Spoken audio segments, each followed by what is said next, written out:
Hey guys, it's Omer from MMOs.com. I'm doing a quick week news recap of all major MMO news and announcements for the week ending August 6, 2018. This is episode number 159 of the recap, and the first bit of news this week comes once again from Pearl Abyss regarding Black Desert Online.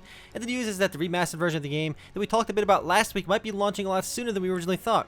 While we still didn't see the official reveal, which is set to happen on August 11th, the MENA version of the game, which is the Middle East and North African version, revealed that the remastered version will be going live on August 23rd, and they revealed the graphics showing the difference in the graphics quality. Keep in mind though, the August 23rd is only for the MENA version of the game, but given that Black Desert is more popular in North America and Europe than pretty much anywhere else, I expect that we'll be getting the remastered version around the same time, so it'll probably be coming out by the end of the month or early September, but I'm sure we'll learn more on August 11th, which is the official reveal date for the update.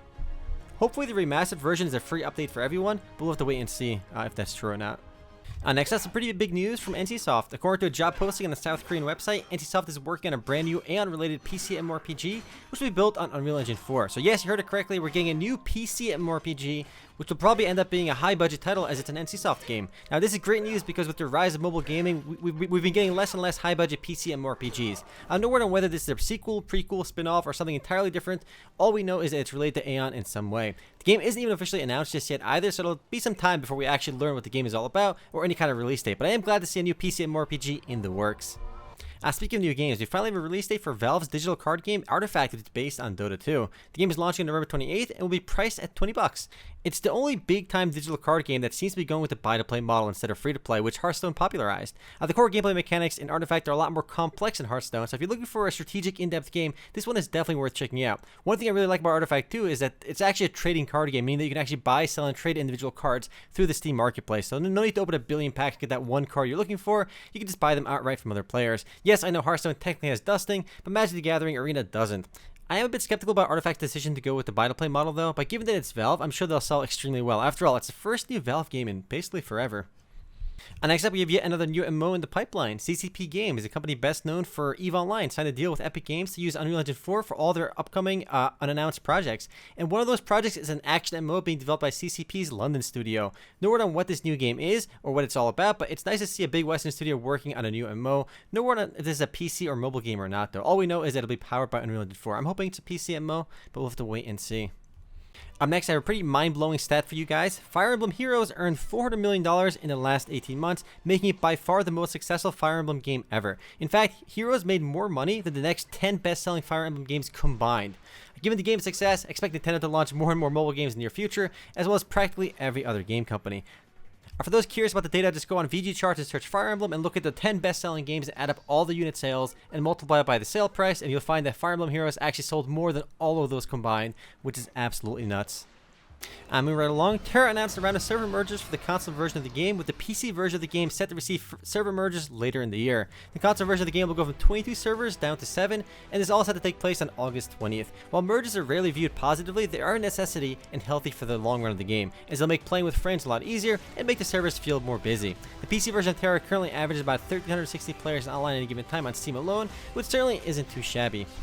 Next up, Bless is launching its Assassin class along with the Siege of Castor PvP mode tomorrow on August 7th. We highlighted this update last week, but we now have a definitive release date for it, and that's tomorrow. While I doubt the Assassin class will create enough excitement to turn Bless around, it's certainly a possibility. The game has continued to bleed players and has lost over 50% of its active players in the last month alone, and continues to bleed players. On the positive side though, there is a lot of updates in the pipeline for Bless, but it's hard to get excited for these updates when the Korean and Russian versions long had the Assassin class. So it's kind of weird that the Western relaunched version is just getting the Assassin, when this class is already out on the Russian version and Korean version for a long time.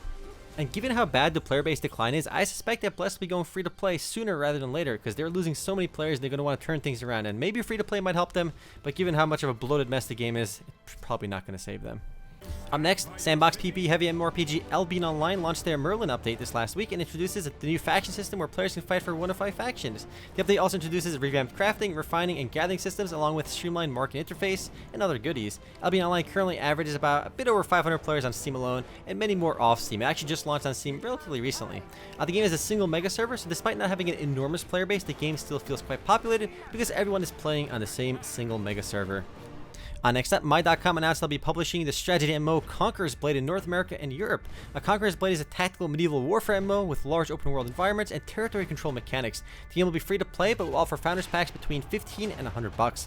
Visually, the game looks pretty badass, but I'm curious to see what the actual gameplay will be like, because these trailers look mega badass, but I doubt the game's going to be nearly this cool. No word when the game is coming out just yet though, but they are going to be announcing open beta and closed beta dates in the near future. Move right along. The faction-based survival game Rend launched into early access this last week. Think of Rend as a mix between Conan Exiles or Rust with faction-based PvP, but with slower resource gathering. Since the game's launch last week, it's been averaging a bit over 3,400 or so players online at a given time, which is pretty great. And as with most survival games, Rend is not free to play. It's available on Steam for $30.